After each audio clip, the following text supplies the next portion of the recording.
სისხლდენად უკვე 10 დღე არის, დაახლოებით დღეში 4-ჯერ ან 5-ჯერ. ივანიშვილის რეჟიმის მიერ მოწამლულ ადამიანებს ჯანმრთელობის სერიოზული პრობლემები შეექმნათ. ოლიგარქის შინაგან საქმეთა მინისტრმა ვახტანგ გომელაურმა საქართველოს მოქალაქეების წინააღმდეგ ამ დრომდე დაუდგენელი ქიმიური ნივთიერებები გამოიყენა. რაც უფრო დრო გადის, აქციის მოწამლულ მონაწილეებს სულ უფრო მეტი ჩივილები უჩნდებათ.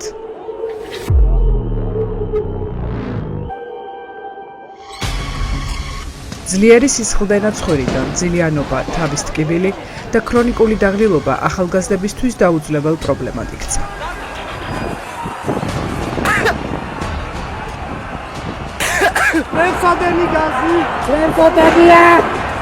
მოულოდნელად შეიძლება დამეწყოს სისხლდენა, არაფერს არ უკავშირდება და ყველაზე ცუდი ისაა, რომ შეიძლება ის ღამის საათებშიც იყოს უბრალოდ რომ გძინავს და გაღვიძებს, რომ ცხვირიდან სისხლი მოგდის რა. ანუ ძალიან ისეთი შეუჩერებელი პროცესი არის. 25 წლის ფინანსისტი მიხეილ ნანოშვილი რეჟიმის ომონმა არაერთხელ დაარბია. ბოლოს 3 დეკემბერს გაზით მოწამლეს. იმ ღამეს ომონმა სხვადასხვა ტიპის ქიმიური ნივთიერება გამოიყენა. 3 დღეში მიხეილს ცხვირიდან ძლიერი სისხლდენა დაეწყო და ექიმები ამ დრომდე ვერ შველიან. მივმართე სამედიცინო პერსონალსაც დახმარებისთვის და უბრალოდ ისეთი პროცესია, რომ თვითონ უნდა გაიაროს. ოღონდ არ იციან, როდის იქნება ეს დაახლოებით, რამდენი ხანი დაჭირდება. ნუ დაახლოებით მაინც ალბათ სადაც 1 თვიდან 2 თვემდე არის, მაგრამ ძალიან დისკომფორტია, ხო ხვდებით ახლა 2 თვე მოულოდნელად, როდესაც გამოდიხარ, თქვა მან მანქანასა საჭესთან ხარ ან რაღაცას აკეთებს, საუბრობ და სისხლი მოგდის მოულოდნელად. ძალიან შემაწუხებელი პროცესია. ამას მოყვება კიდე ყველაზე ცუდი რაც არის თავის ტკივილები. თან ამ თავის ტკივილებს მე კიდევ სისუსტო ერთვება და ეს ყველაფერი ანუ კომპლექსურად ძალიან ცუდ დისკომფორტს იწვევს რა. გამოკვლევების შემდეგ ექიმებმა რეჟიმის მიერ მოწამლულ ხალხს დაუდგენელი ქიმიური ნივთიერებებით ინტოქსიკაციის დიაგნოზი დაუსვეს. იმის გამო, რომ გომელაური ამ დრომდე მალავს, რა საშუალებებით დაწამლა ხალხი, სწორი მკურნალობის დანიშვნაც ვერ ხერხდება. სამწუხაროდ სამედიცინო პერსონალი ინფორმირებული არ არის ამის შესახებ, რა ნივთიერებასთან გვაქვს საქმე, უბრალოდ ზოგადად იმნიშნავენ კომპლექსურ მკურნალობას რა, რაზეც აქვს თქვა წარმოდგენა, მაგრამ კონკრეტულად რომ რაღაც მიმართულებით მათ დაგინიშნონ მკურნალობა, სამწუხაროდ ამაზე ინფორმაცია არ გააჩნიათ, რა ნივთიერების გამო მოხდა ეს ყველაფერი.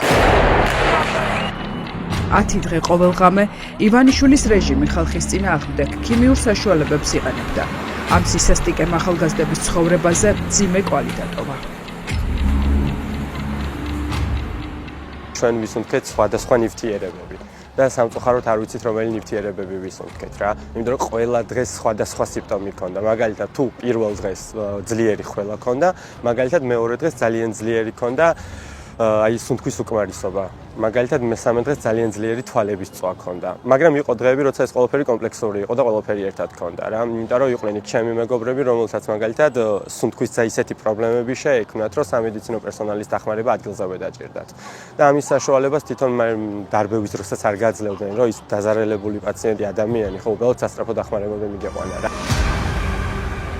პოლიციის შესახებ კანონის თანახმად შინაგან საქმეთა სამინისტროს უფლება აქვს სპეცსაშუალებები განსაკუთრებული სიფრთხილის თავიდან ასაცილებლად გამოიყენოს. თუმცა ეს უნდა იყოს პროპორციული ზომა და თანმიმდევრული. 10 დღის განმავლობაში კი რეჟიმი პირდაპირ სხვადასხვა ტიპის გაზით წამლავდა ხალხს. სპეცსაშუალებებს მოკლე მოქმედების ეფექტი უნდა ჰქონდეს. ანუ მომიტინგე იმ წუთას გაანეიჭალოს, თუმცა ახლა დგინდება, რომ გომელაურმა ხალხის წინააღმდეგ ისეთი ქიმიური ნივთიერება გამოიყენა, რომელსაც დროის გასვლასთან ერთად უფრო მძიმე შედეგამდე მივყავართ. იმავე დღეს დაგვეწყო.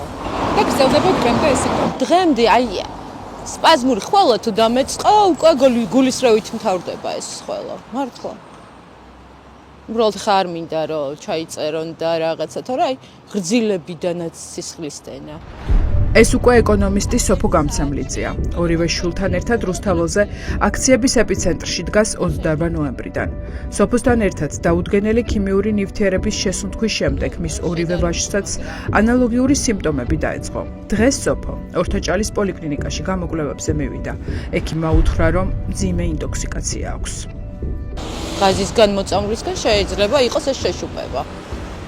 იმიტომ რომ ისეთი სიწითლეც არ მაქვს რაღაც რომ ვთქვათ გაციების გამო და გემართოს მარტო შეშუპებულია შიგნით. სასუნთქი გზები, აი ეს მთლიანად, აი აქ ბურთივით მაქვს. და თავის ტკივილები. ასე არიან ჩემი შვილებიც, უმცროსი მით უმეტეს, იმიტომ რომ ეს პირველ ხაზში იყო და აი გაზის ბალონებს იღებდა და ნეიტრალებდნენ, რომ ხალხამდე არ მისულიყო ეს გაზი და ციცაკის სპრეი და კიდევ უფრო მეტი ხალხი არ დავწამლულიყავით იქ. გრძილებიდან სისხლდენის პარალელურად სამი კვირა ბოლო დარბევიდან ისე გავიდა, რომ სოფო გამცემლიძეს ძილიანობა, ოფლიანობა და ძლიერი თავის ტკივილები ტანჯავს. არ არსებობს წამალი, რომელიც ამ ტკივილებს გაუგუჩებს. კლავდნენ არა, ანუ ჩაუშვეს რაღაცა ნელი მოქმედების. ეს ხო არ არის, რომ აი მაინც იარაღი ხო არ უნდა მომიშვირონ და ისე ხო არ უნდა მომკლან.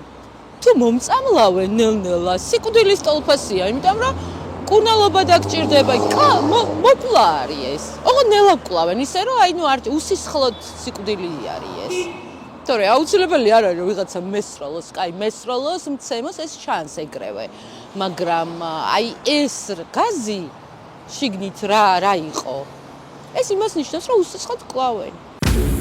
არასამთავრობო ორგანიზაციების არაერთი მიმართვის მიუხედავად შინაგან საქმეთა სამინისტროს არ გაუსაჯაროვებია იმ სპეცდანიშნულებების ქიმიური შემადგენლობა, რომლითაც ხალხი დაწამლა.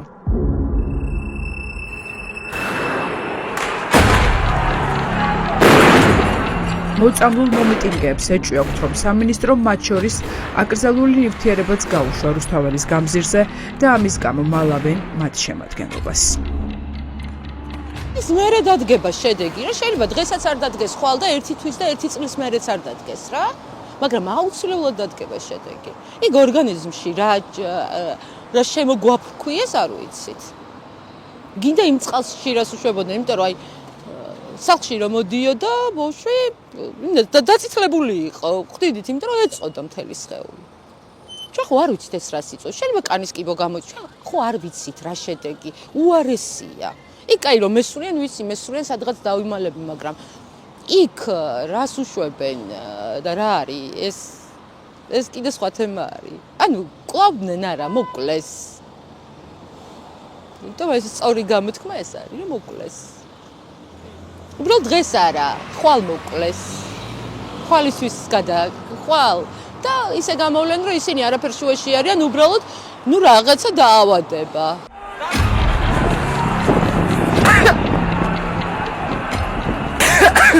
ეს ბიძინა ივანიშვილის მიერ ქართული ხალხისთვის მოწყობილი სისხლიანი ნოემბრის დღეებში მოწამლული ნიკა რაზმაძეა. შაბათის ეთერი შეხვდა არაერთ მომიტინგეს, რომელიც ინტოქსიკაციიდან სამი კვირის თავზე უფრო ცუდად არის და უფრო მეტი ჩივილი აქვს. წავედი ხა ექიმთან უკვე მიმართე მეთქი ესეთი სიმპტომები მაქვს და ხო რამე მირჩიეთ ან რაღაცა. ნუ პირველ რიგში გადავიღოთ ფილტრები, რაც მოვუყევი მე ექიმს. ეს იყო რომ მითხრა ინტოქსიკაციის ნიშნებიაო რა და მე უთხარი სადაც ვიყავი როგორც და რაშიც მოვყევი რა ჰილუსების სტრუქტურა დაქვეითებულია. ნიკა რაზმაძის ფილტვების მაღალტექნოლოგიურმა კვლევამ ცვლილებები ნათლად აჩვენა. ექიმისათვის კი უკვე ცხადი გახდა, რომ პაციენტს პროტოკოლურ მკურნალობას ვერ გაუწევდა, რადგან ქიმიური ნივთიერება, რომლითაც საპროტესტო აქციის მონაწილეებს შლიდნენ, მისთვის დაუდგენელი იყო. გული მერევა მთელი დღეა. ვერ გამიგია რა ამ ჭირცხვირიდან მაგ დენა მოთენთილი ვარ, ანუ იგივე სიმპტომები მქონდა ყველას, ვისაც აი ეს ძალიან ღრმად მოუწია ამ გაზში ისა რა, ვინც მოხვდა და მოყვა და რავი ადრეს მოხვედრილ ვარ გაზებში და მოგეხსენებათ კანონი რომ მიიღეს გამჭვირვალობის კანონი, მაგასთან დაკავშირებით რომ იყო დარბევები, ხო გამოიყენეს მაშინაც გაზით, სპრეით და რავი, ყველაფერი, მაგრამ მაშინ ესეთი რაღაცა არ დაფიქსირებულა. ესეთი დარბევა, ესეთი ამ ხალხის გაწირვა მე არ ვინახავს ამ ქვეყანაში რა. 33 წლის. ექიმი ლაშა უჩავა მიტინგის დროს მოწამლულ მოქალაქეებს პირველად დახმარებას უწევდა. ის პირველივე დღეებში ამბობდა, რომ გაზი, რომლითაც ხალხს წამლავდნენ, არ იყო მანამდე გამოყენებული სპეცსაშუალება. ლაშა თავადაც არაერთხელ მოიწამლა და დღემდე ცხვირიდან ძლიერი სისხლდენა აქვს. ეხლაც მაგ აქვს აფეთქი. თავად ბრმად უწევს მკურნალობის დანიშვნა, რადგან ამ დრომდე არც ერთმა ექიმმა არ იცის დაუდგენელი შემადგენლობის აირის შესაბამისი ანტიდოტი. ეს სიმპტომატიკა რეალურად დამეწყო მოწამვლიდან დაახლოებით მეორე-მესამე დღეს და ეს მოხდა დაახლოებით 5 დეკემბერს და დღემდე ესე გრძელდება. ხშირ შემთხვევაში პაციენტის დატოვება მიწევს კაბინეტში და გასვლა იმისათვის, რომ ცოტათი უხერხულია ხოლმე. მიუხედავად უამრავი საშუალებისა, რომელსაც ვიყენებ იმისათვის, რომ შეჩერდეს, თუმცა პერიოდულობით მაინც მახსენებს ხოლმე თავს. ეხა აღარ არის ისეთი ინტენსივობით, თუმცა მაინც პერიოდულად მაქვს ხოლმე და ამიტომ ეს მარტო ჩემი მაგალითი არ არის, ოღონდ ესეთი ადამიანები არსებობს ძალიან ბევრი. სამედიცინო საზოგადოებას უკვე შექმნილი აქვს სპეციალური პორტალი, სადაც აკუმულირებულ ინფორმაციას ექიმები ჯანდაცვის მსოფლიო ორგანიზაციასთან ერთად სხვადასხვა საერთაშორისო სამედიცინო საზოგადოებას გააცნობენ. ამ кейსებიდან დადგინდება თუ რა ტიპის დაზიანებები მოხდა საქართველოში მშვიდობიანი მომიტინგეების დარბევისას. ექიმების მიერ გადაგზავნილი ინფორმაცია შემდგომში იმ პირებს გამოავლენს, რომლებმაც საკუთარი მოქალაქეების წინააღმდეგ დანაშაული ჩაიდინეს. ცხვირიდან სისხლდენა ერთ-ერთი სიმპტომი არის და შეიძლება ითქვას ყველაზე მცირე, რაც შეიძლება ამ ყველაფერმა გამოიწვიოს. ყავს ჩვენ ისეთი ადამიანებიც, სადაც არის სუნთქვითი უკმარისობა დღემდე განვითარებული და ჩვენ ვიცით, რომ მსგავსი ტიპის ქიმიური დაზიანებები ზოგადად, მაშინ როდესაც ხდება ზედა სასუნთქგზებში ან ხდება ფილტვებში, ადგილობრივად იწვევს შემდგომში ფილტვის ქსოვილის ფიბროზულ დაზიანებას. შექმნას გარკვეული პრობლემები ასევე გულსახმთა სისტემის დაავადების თვალსაზრისით, მაშინ როდესაც გულის კუნთი ზიანდება მსგავსი ტიპის ტოქსინებით. ანუ შორეული გართულებები იმდენად რთული და რეალურად შეიძლება წარმოუდგენელიც იყოს ადამიანებისთვის, რომ ამის შესწავლა აუცილებელი არის. როდესაც ჩავისუნთქე გაზი, უკვე დამეწყან ტკივილის შეგრძნება მქონდა. საპროტესტო აქციებზე მოიწამლა 21 წლის სალომე მოსულიშვილიც, უნივერსიტეტის მეორე კურსის ფსიქოლოგიის ფაკულტეტის სტუდენტი. 3 დეკემბრის დარბევიდან მეოთხე დილას სამსახურში წასასვლელად ემზადებოდა, როდესაც თავის ტკივილები დაეწყო. ტკივილსთან ცხვირიდან სისხლდენაც დაერთო. თავის ტკივილი მქონდა ძალიან სერიოზული და მუდმივად გადაღრილად გრძნობდი თავს, მაგრამ ემოციური ფონიც ამძაფრებდა ამ ყველაფერს და დიდ ყურადღებას მართლა აღარ ვაქცევდი. და სისხლის დანახვაზე ცოტა შემეშინდა. არა ვიტყვები, ძლიერი შიში ვიგრძენი უფრო მეტად. ეს მოგიხდება.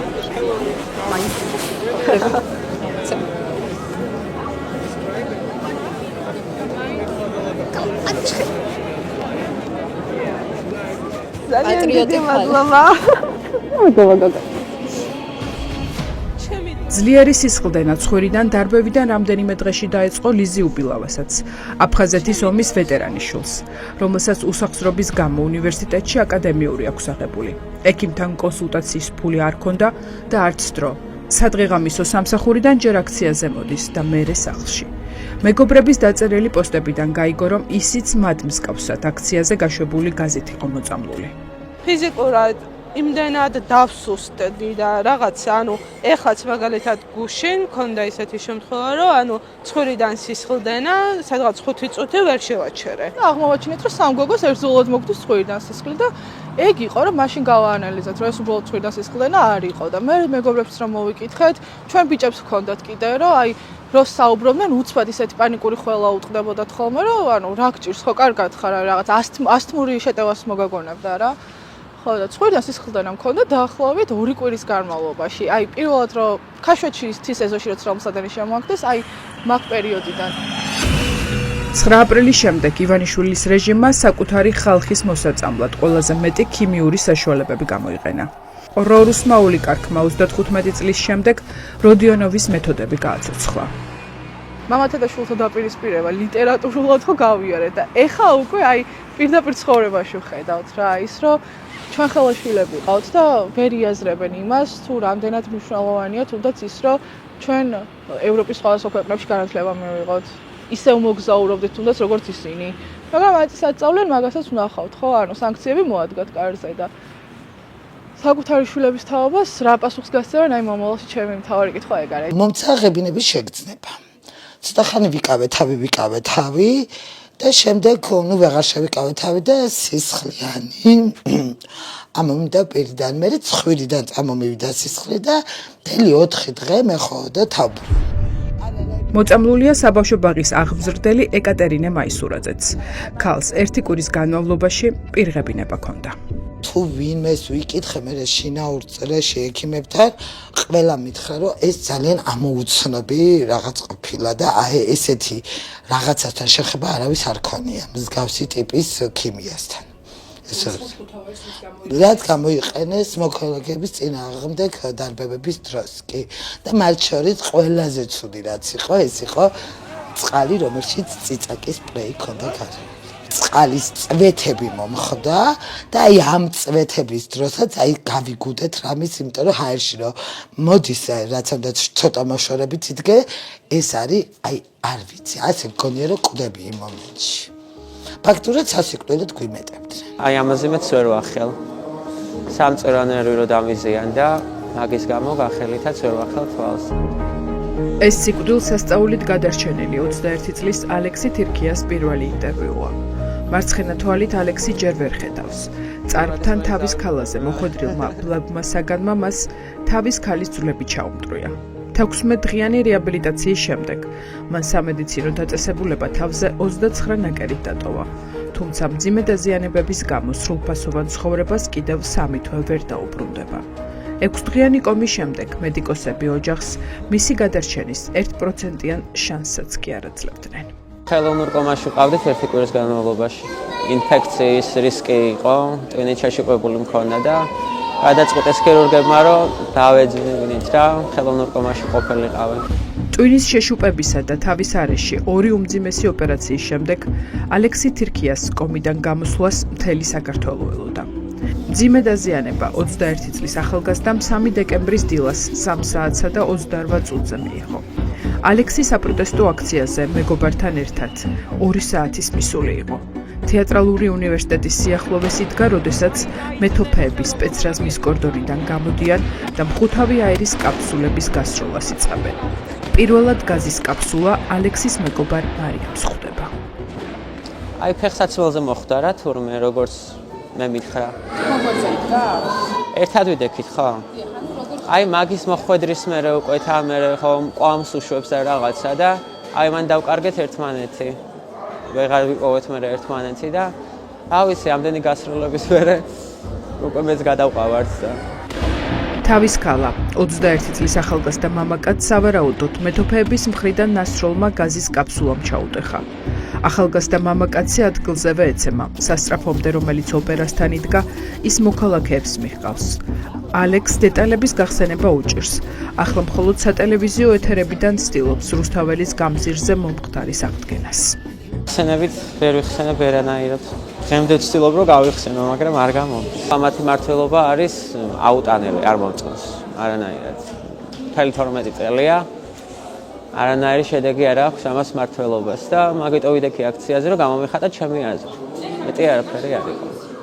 იყო მშვიდობიანი აქცია, არანაირი არ ყოფილა ჩვენი მხრიდან, არც ძალადობა, არც რაღაცების სროლა, ჩვეულებრივად ვიდექით რაღაცა ჩვენსაც გამოვხატავდით და თვითონ დაიწყეს ეს შეტევები და კაფსულების სროლა და შემოსადენი გაზები და რაღაცეები რა. ჩვენთვის ვიყავით მშვიდად წყნარად. გამოვხატავდით ჩვენს აზრს. კი. მარტო პირვადით ვიდექით, ან მეტი არაფერი არ მქონდათ. ეპიცენტრში ტევ1-ის რამდენიმე კამერა მუშაობდა. სპეცრაზმელებს შორის მდგარი 5 მეთოფიდან ერთ-ერთის, რომელიც ალექსისა და აქციის მონაწილეების მისამართით გაზის კაფსულებს დამიზნებით ჭანტურიას ქუჩის ჩასახვევიდან ისროდა. იდენტიფიცირება ადვილად შესაძლებელია. თუმცა 3 დეკემბრიდან ამ დრომდე გამოძიებას არაფერი დაუდგენია. ამოცნობა ჩვეულებრივად შესაძლებელია, ავი კადრებშიც კარგად ჩანს, სახეზეც კარგად ჩანს. ჩვეულებრივად შეუძლიათ ამოიცნონ უბრალოდ. ასე მგონია რომ არავინ არ გააკეთებს ამას. ალექსი მესამე ოპერაციისთვის 3 თვეში უნდა მოემზადოს. ახლა რეაბილიტაციის მძიმე კურსს გადის. კვირაში 2 დღე ექიმების მეთვალყურეობის ქვეშაა. 21 წლის ტატუ არტისტს მთელი ცხოვრება ჩამოენგრა.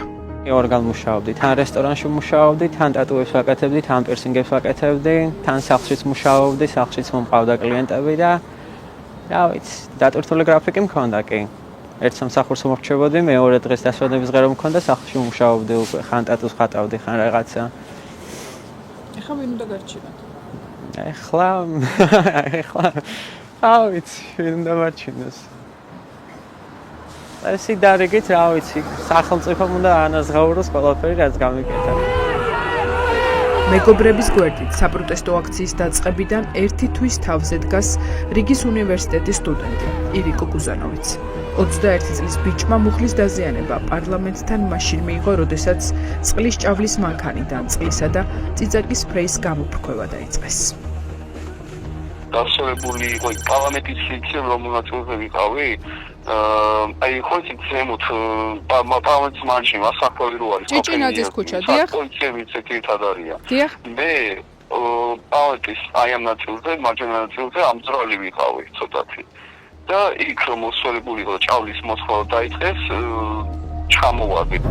სტუდენტი ივიკო კუზანოვი აქციებზე იდგა იმის მიუხედავად, რომ ოჯახის წევრები სულ სხვანაირად ფიქრობდნენ. თუმცა ეს არ ყოფილა ბარიერი, რომ ქუჩაში საქართველოს ევროპული მომავლისათვის ებრძოლა. ჩემთვის ყოველთვის ნომერი 1 მიზეზი იყო, რომ გვერდით მეგობრებს, რა თქმა უნდა. იმიტომ მე მარტო მაგას არ დავტოვებდი და მეორე მიზეზი ის არის, რომ ამჯერ ახლა ეს თავრობა როგორც იქცევა, რა თქმა უნდა და მე ჩემი მოსაზრებები მაქვს, რომ არ ვეთანხმები ახლა რა კურსიც მიდის, ევროპული მომავალი სურს და მინდა ეს ტრაექტორია შეიცვალოს. მოწამვლისა და დაზიანებების მიუხედავად, ყველა ქუჩაშია, ყველა სოფელში და ყველა ქალაქში. საჯარო მოხელიდან დაწყებული ქართული ოცნების გულშემატკივრების ოჯახის წევრები დამთავრებული. საქართველოს ხმა ყველას ესმის, გარდა სანქცირებული ივანიშვილისა.